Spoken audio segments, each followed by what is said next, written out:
नमस्कार। जो अशोक भाई पटेल पेशेंट, उनका जो बीमारी था पैंक्रेटाइटिस, ये काफ़ी बार काफ़ी सीवियर हो सकता है। He came with a very severe pancreatitis. और जब पैंक्रेटाइटिस सीवियर होता है तो उसकी वजह से और ऑर्गन्स के ऊपर भी इफ़ेक्ट होती है। लंग्स के ऊपर इफ़ेक्ट हो जाती है तो ब्रीदिंग डिफ़िकल्टी होती है, लंग्स कभी फेल कर जाते हैं, तो ऐसे पेशेंट्स को वेंटिलेटर पर लेना पड़ता है।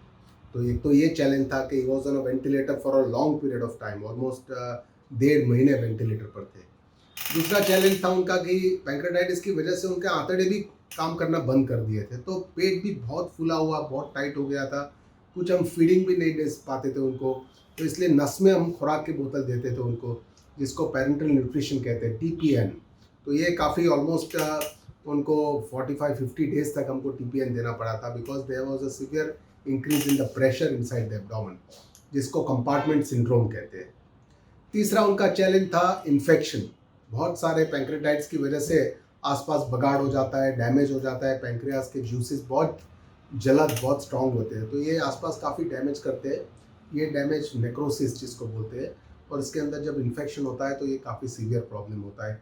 इन्फेक्शंस काफ़ी सारे उनका केस में, बहुत सारे रेजिस्टेंट इन्फेक्शन, फंगस के इन्फेक्शंस हुए थे, जिसको ट्रीट करने में काफ़ी सारे एंटीबायोटिक्स, एंटी फंगस वगैरह ट्रीटमेंट देनी पड़ती है।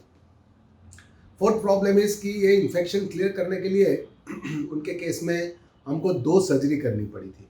और ऐसे पेशेंट्स जो 1.5 महीने वेंटिलेटर पर रहते हैं, उसके बाद उनका ऑपरेशन करना, ये एक बहुत ही चैलेंजिंग काम है, बिकॉज उनका न्यूट्रिशन, उनका इन्फेक्शन, इम्यून सिस्टम, बॉडी, सब वीकनेस बहुत ज़्यादा रहती है। तो ऐसे पेशेंट्स को ऑपरेशन करके उसमें से बाहर निकालना, रिकवर करना, ये काफ़ी चैलेंजिंग है। So that's why it was very challenging, but fortunately उनका रिकवरी काफ़ी अच्छा हुआ। उसके बाद ऐसे पेशेंट्स बहुत वीकनेस रहते हैं, उनको रिहेबिलिटेशन, फिजियोथेरेपी, ऑल प्रिवेंशन, और एक एक दिन उनका एक चैलेंज होता है। कोई ना कोई प्रॉब्लम्स, कॉम्प्लिकेशंस आते रहते हैं, जिसकी वजह से हमको ट्रीटमेंट में चेंजेस करने पड़ते हैं। काफ़ी बार नलियाँ डालनी पड़ती है, इन्फेक्शन को क्लियर करना पड़ता है, तो ये बहुत ही चैलेंजिंग प्रॉब्लम है। तो पैंक्रेटाइटिस जितना चैलेंजिंग बीमारी है, मेरे हिसाब से पूरे बॉडी में कोई ऐसा सीवियर पैंक्रेटाइटिस के जितना डिफ़िकल्ट केस कोई भी होगा शायद, क्योंकि ऐसे कॉम्प्लिकेशंस, लंबा treatment, ICU care, even expense, बहुत ज़्यादा खर्चा भी होता है ऐसे पेशेंट्स में। तो ये सब काफ़ी डिफ़िकल्ट है, और ऐसे भी पेशेंट्स, रिलेटिव्स काफ़ी बार हताश भी हो जाते हैं। They become impatient, they get upset कि पेशेंट्स को इतना टाइम लग रहा है।